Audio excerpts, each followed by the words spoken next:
This video will discuss the most simple numerical integration methods, namely the rectangle and midpoint methods.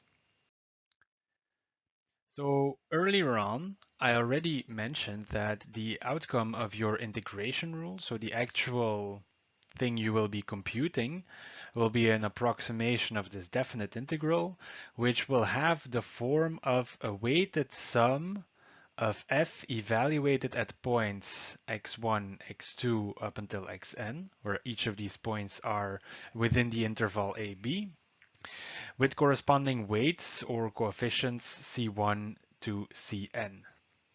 I also mentioned that these different integration methods can be distinguished on how the specific evaluation points are selected and how the appropriate weights are then identified.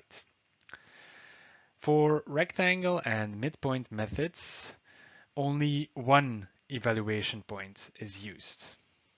And for the left rectangle method, well, this evaluation point will be, well, there is only one, so there's only x1, and this evaluation point will be the start of the integration interval. So we choose x1 as a, and as a consequence, our approximation for the integral will have the following forms. We have only one coefficient times f evaluated at a. A variant or another rectangle rule is the right rectangle rule. And in the right rectangle rule, well, it's quite straightforward. Well, we use the endpoint of the integration interval as our evaluation point.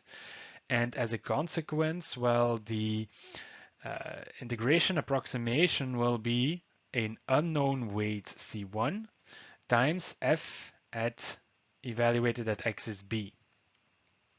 Finally, the midpoint, well, it all makes sense. Well, that will have also only one evaluation point, which will be the exact midpoint here between A and B. And the corresponding integration rule also just evaluates f at that point. So the only thing that's left now is to find C1 such that we get somewhat of an approximation of the actual integral, so that this right-hand side of these equations, that this actually approximates this blue area in this figure over here. So what we do mathematically is, well, we approximate the function f on the interval ab with a 0th order polynomial. So that is just approximating f by a constant. So a 0th order polynomial, and the value of that constant is the function evaluated at the evaluation point. And in that sense, if we then try to compute this integral, the area, so that's defined as the integral of f from a to b. Well, here we do an approximation that this is simply equal to the integral of our constant over the interval. Well, and this is the constant where x1 is either a, b, or a plus b over 2.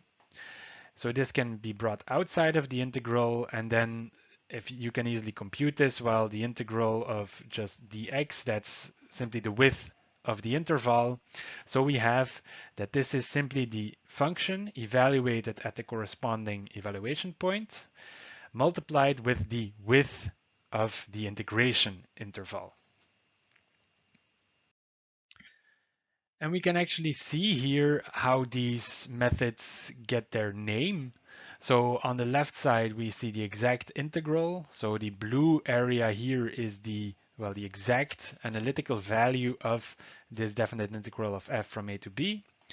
If we choose the left rectangle rule, which means that we evaluate f at x is a, our approximation for this integral is f evaluated at a times the width of the interval. So that corresponds to the area of this rectangle over here. It's called left rectangle because we use as an evaluation point the point on the left-hand side of the interval.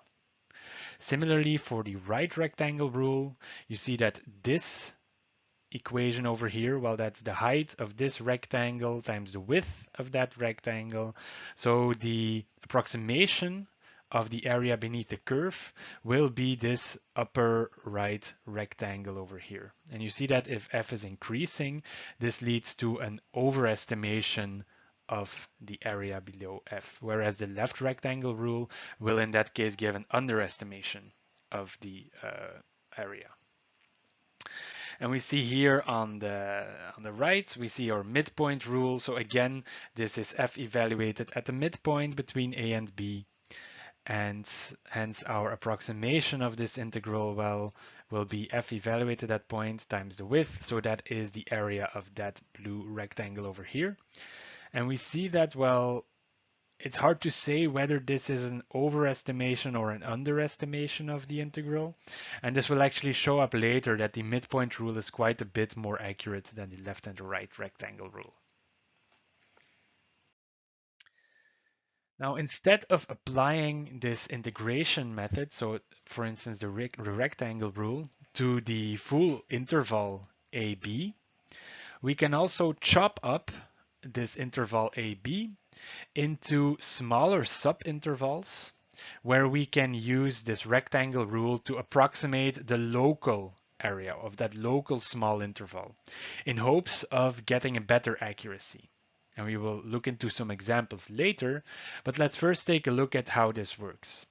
And such methods where we do not compute the integral over the entire integration interval in one step, but just use this as a sum of very small intervals. So if we cut up the entire interval into smaller intervals, that is what we call a composite method. So we don't just compute it in one step, no, we sum it up over smaller parts, which is very much resembling the original idea behind integration that we saw in the introduction. So what we do here, well, we want to approximate this integral, and we actually do this using a sum of smaller areas I subscript I. And this is what is shown over here. So we want to integrate f of x between a and b, and we do so by subdividing a, b into smaller intervals, in this case n, capital N intervals, and each of these had a width of h. Now in the lecture here we will always assume this interval width h to be constant, but that's not strictly necessary. But it will simplify the formulas that we end up with quite a bit. Now for each of these subintervals, well, we can compute the area below the curve, or we can at least approximate that area using, in this case, the left rectangle rule, such that this area I1 is f evaluated at x1 times h. The area I2 is f evaluated at x2 times h. So that's again simply this rectangle. And we can do so for each of those subintervals. If we then sum up all of these things, well, you see that the outcome will be that we have a sum of function values multiplied with this constant width h, which can then be thrown out of this summation. So the left rectangle rule basically comes down to subdividing, or let's say the composite left rectangle rule at least, to subdividing your integration interval into smaller intervals, taking the function evaluated at the starting point of each of those intervals, summing it all up and multiplying by h. And that will be the approximation for your total integral over the interval AB. Now, if we keep on increasing n here, well, we would hope that we get closer and closer to the shape, or closer and closer to the area below our actual curve f of x. So this is a way to increase the accuracy. Now, this might seem a bit challenging how to start programming this, but I want to show you that this is actually not the case. So here we see a basic implementation of such a composite left rectangle rule as a function. So this function, well, it takes in as arguments a function handle, capital F here, the integration bounds a and b, and the amount of integration subintervals in your composite integration rule that you want to use. And then in order to implement this formula over here, well, the only thing we need to do is, well, we have to define what h is. And h is simply the width of the intervals. So that's our total interval divided by the amount of subintervals, n. We can then specify these points xi. They are spaced apart by h between a and b. We can evaluate f at each of these points xi, and we just don't take into account the very last one because we always take the left-hand side of the subintervals because we use the left rectangle rule here.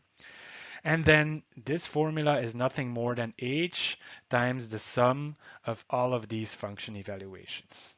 And this will give back this approximation of the definite integral that we have over here.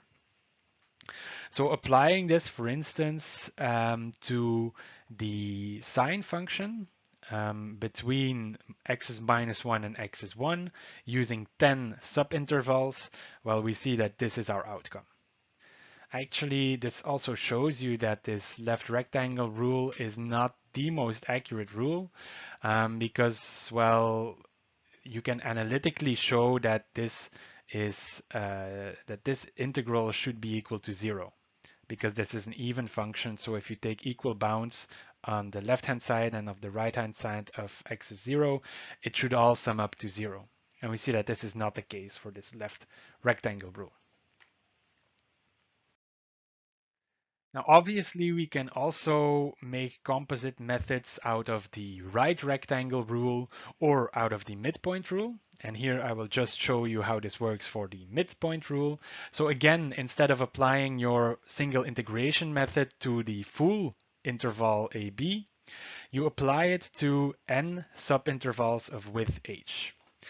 And well, the only difference here is, well, again, we approximate the area below f between x's a and x's b, so the entire area here. We approximate it with these local areas, I1, I2, In. And the only difference with the left rectangle composite rule is that now our formula for these areas is different. So we use the midpoint rule to compute each of those areas. And what does that come down to? Well, again, to compute the area I1, well, we evaluate f in between x1 and x2, multiply with h. To evaluate I2, we compute f at x in between x2 and x3, multiply with h. And we can continue to do so for all of the intervals. And this leads us to the following formula. And again, we can kick out the h, which gives us a very similar expression for the composite midpoint rule as we had for the composite left rectangle rule. And here again, I'd like to show you that programming such a thing in MATLAB is really nothing more than just a small amount of lines. This is the composite trapezoidal rule. So in order to evaluate this formula over here, well, we need to find h. So that's similar to what we did before. We need to define all these points xi from 1 to capital N plus 1. We define the midpoints of each of the intervals. So that is x1 plus x2 divided by 2, x2 plus x3 divided by 2. So, and we can do so easily by indexing x using 1 to n and 2 to n plus 1. We add those two and divide it by 2. So this will give us all the midpoints of the subintervals. We compute f at all the midpoints, and then we sum it up, multiply by h, and this is what will come out. And we see that, well, if we now apply this same composite rule to the sine function, we see that now, well, we get actually the exact answer of 0 for this approximation of the integral, which is 0. So this also shows you that at least in this case, the midpoint rule is a lot more reliable than the left rectangle rule.